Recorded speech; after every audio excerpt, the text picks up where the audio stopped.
Okie dokie, we are in the beam yard walking. 10:35 a.m.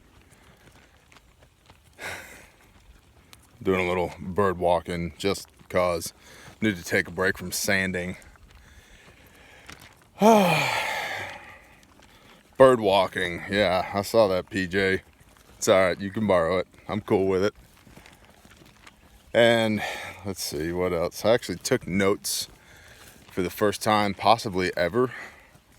Let's see, John Lisacatos, whoever, John, you asked AR-10 versus M1A for SHTF, both chambered in 7.62 by 51. Ooh, something big moving underneath the beams. What were you? It's too late in the morning for a bun. That means you were probably a snake.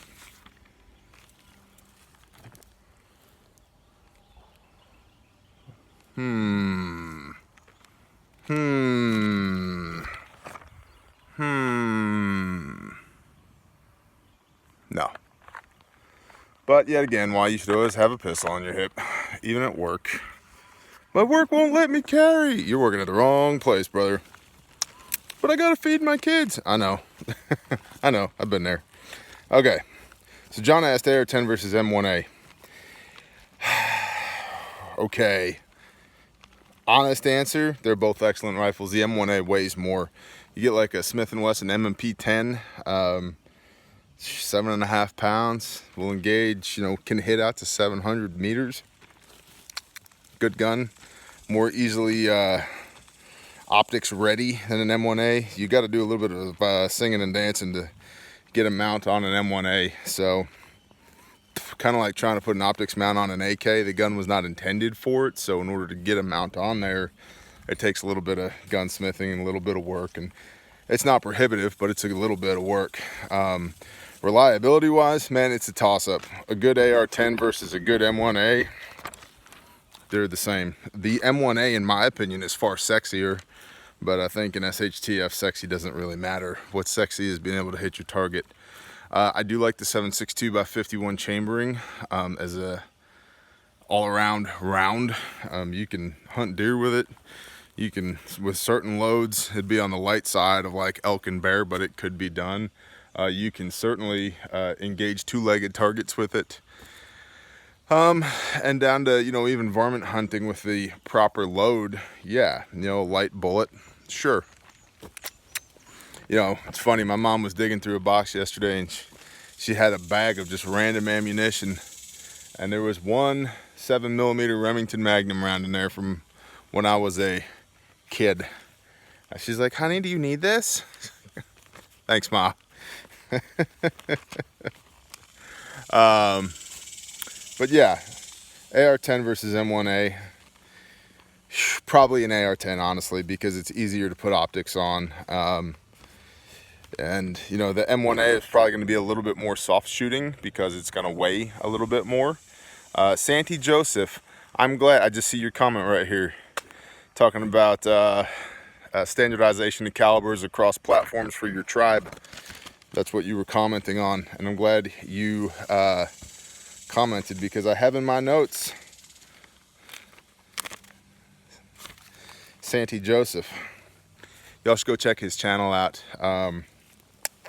We talk about the militant farmer concept here, and I'm not sure which side of the equation he's more on right now, but I could say just from looking at his channel, he's got a little bit of both going on, and probably more so the farmer right now, less so the militant, but he could go there based upon what I understand of him, and he's got some good discussion over at his channel. So S-A-N-T-I, Santi Joseph. So go check him out if you like.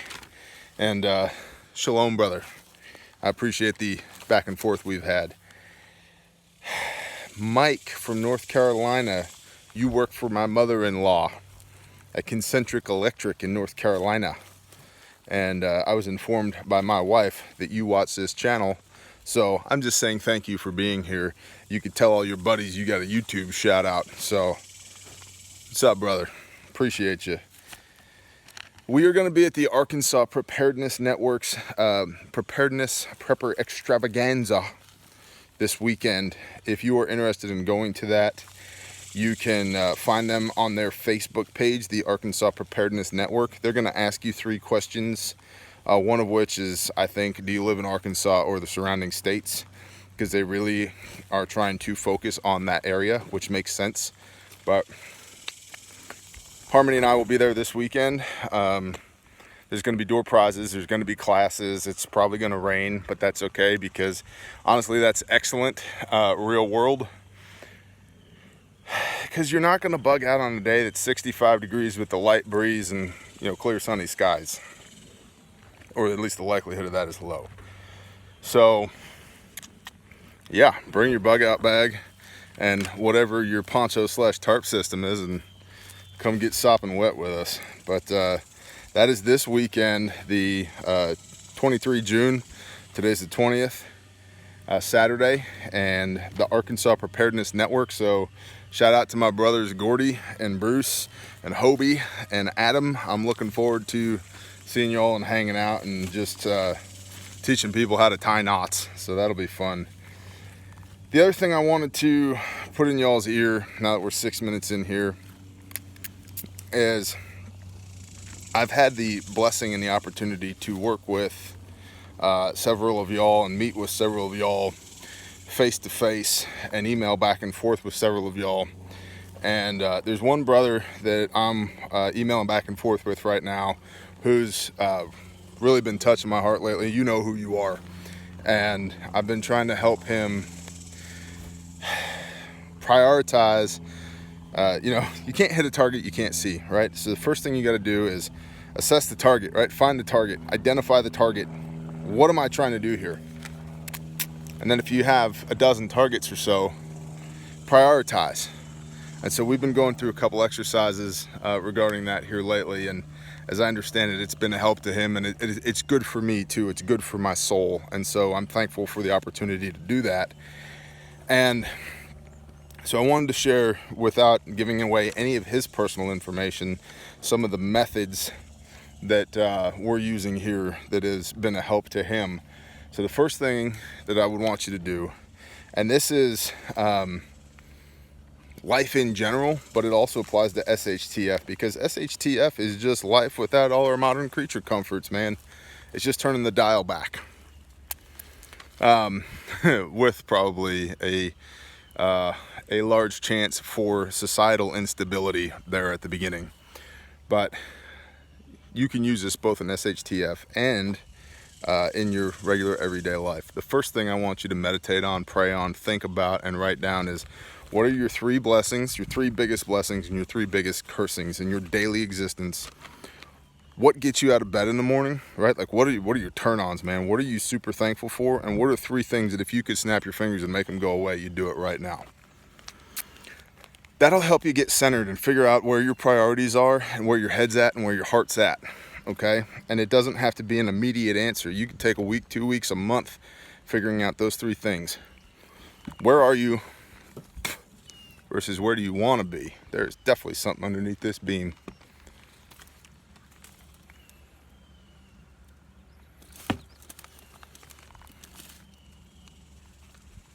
Where are you? Where are you versus where do you want to be? Okay, so your 3 blessings and your 3 curses, what do those look like? The next thing I wanted to share with you is, after you've identified those 3 things, okay? So how do you maintain your 3 blessings, and how do you eliminate your 3 curses, right? Well, in order to figure that out, you're going to need a plan. What does that plan look like? And also understand, no plan survives the battlefield. But having an idea, a generality of what you're trying to accomplish and how you're trying to accomplish it, allows you to improvise, adapt, and overcome. Okay, so you're not just running around like a chicken with your head cut off. So, now that you've identified some of your targets, right? Your 3 blessings and your 3 curses, what you want to keep and what you want to get rid of. How do you do that? You make a plan. So, this is what actually necessitated me taking some notes for possibly the first time ever in a video. So The first part of this plan, it's a 5-phase mission planning cycle. Some of y'all be very familiar with this. Some of y'all, this is brand new intel, so just hang on for the ride, okay? So phase 1 is insertion. How do you get from where you are to near your objective, okay? So just roll with me on this, okay? How do you get from where you are to near where you want to be, okay? That is insertion. Infiltration is from near to right there. It's that last 10%, okay, or 20%, or depending on who planned your mission. We won't go there, but okay, it's that last 10%, right? Insertion, infiltration, phase 2, phase 3. What are your actions on your objective? What are you going to do when you get there? This target that you've identified. How are you going to handle the situation? What is your plan of action? Okay. Step 4, exfiltration. How are you going to get back out of there? Okay, let's say, you rolled up on a position of some bad guys. You knew that they were there, and you knew that you were going to have to do a little bit of wet work and pull the trigger a few times and blah blah blah blah blah. Like, this is all completely hypothetical. Just pretend that you're like playing some video games, right? And so your little pixelated character goes running up there and you squeeze the trigger a few times and shots are fired. Now how do you get back out without turning into a statistic? Okay, so that's exfiltration. And then 5 is extraction. You get back from that 10% away all the way back home again. So 5-phase mission planning cycle. Phase 1 is insertion. How are you getting there? Not all the way there, most of the way there. Phase 2 is infiltration. How do you get that last 10%? Phase 3 is what are you going to do while you're there? Okay, what do you need to do to achieve your objective while you are there dealing with that problem? What is the actuality? How do you actually lay your hands on that blessing or that curse? Okay, what do you physically need to manifest in this temporal world to affect change on whatever that problem is? Okay, 4 is exfiltration. Okay, how can you back away from this? How do you back away from this problem? Okay, and 5 is extraction. How do you extract this from your life completely? So it's just something that came to me as I was emailing back and forth with this brother this morning that might be useful to y'all as well. That there's a process. There are ways, regimented ways, to deal with these things that we come up against in our life. And where a lot of us get jammed up is we see the problem, we can identify the problem, but then we don't have the methodology in place to actually affect change on the problem, to actually hit that objective, right? So I just wanted to lay that out for you. And the last thing, and this is the biggest asterisk, biggest star, the whole 9, this is your Murphy factor, contingencies, right? When your plan turns to crap on the battlefield of life, now what? Well, we're preppers, right? That's what we do. We plan for emergencies. So, PJ talks about this regularly. PACE, primary, alternate, contingency, emergency. Okay?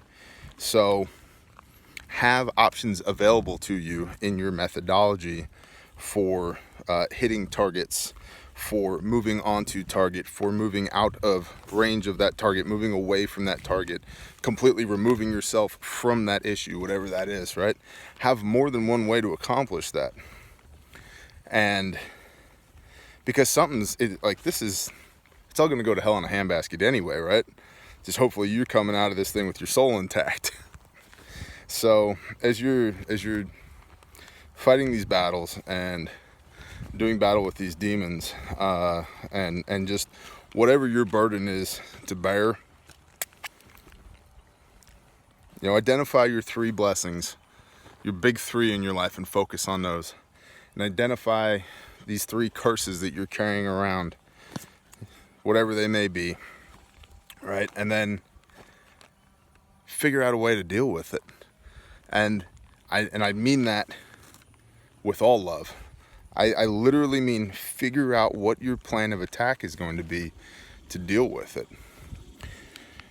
5-phase mission planning cycle, right? Insertion, infiltration, actions on the objective, exfiltration, and extraction, and then contingencies for when all that goes to hell anyway, right? Y'all know the rule of 7 P's? It's one of my favorite rules. I tell it to people all the time. Proper previous planning prevents piss poor performance. So if you can get it down on paper, what does it look like, and just execute those steps, you got a 90% chance of success, brothers. So I just wanted to share that with y'all. And I guess the last thing I would say is a lot of us are carrying around burdens that we don't really need to carry. They're not our burdens. So exercise daily the practice of forgiveness for yourself and for others. I don't believe in coincidence. I've said that many times. Well, Pastor Joe's last message at Shofar Mountain it just posted was talking about that. Another brother that I follow on YouTube was just talking about that. And then I get an email today talking about that from somebody that's not connected to either of those first two. So 3 times in the last 12 hours, exercise forgiveness for yourself and for others as well. If you forgive yourself, you absolve yourself, not just to relieve that burden in bad faith, but in good faith, understanding the weight of all the decisions you've made, the weight of all the things that have gone wrong in your life, all that, just give that away, right? Give that to God. And then what? Now you got that weight off your shoulders, go around and forgive others, right? Because that forgiveness that you're not giving to other people is really a burden that you're carrying for yourself. You're not carrying it for other people. But you get there, you get into that mindset, and you eliminate a lot of the internal struggle and strife that you're going through. So, and that makes it easier to hit all these targets that you're identifying. So don't beat yourself up too bad. And don't beat up others too bad either.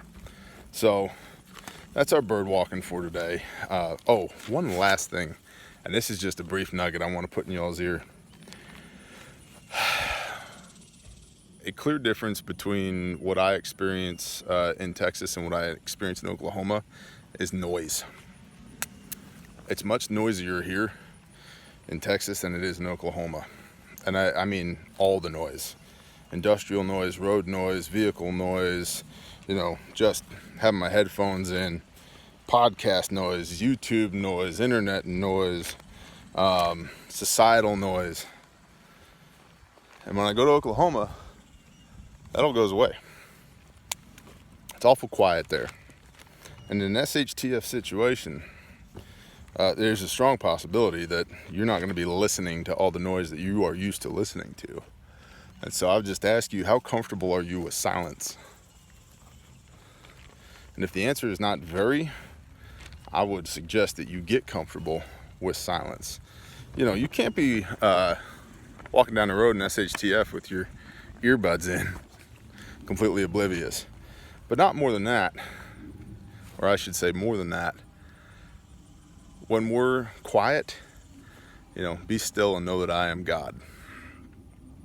It's much easier to hear the small, still voice of Yah, the Father, when it's quiet than when there's noise constantly being blasted into your eardrums. So just wanted to put that in your ear as well. And I'll talk to you all later.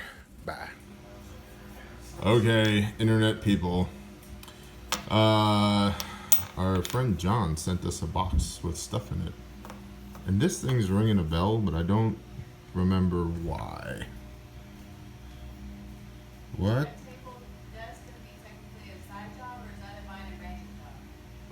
Monica, I'm talking to the internet right now.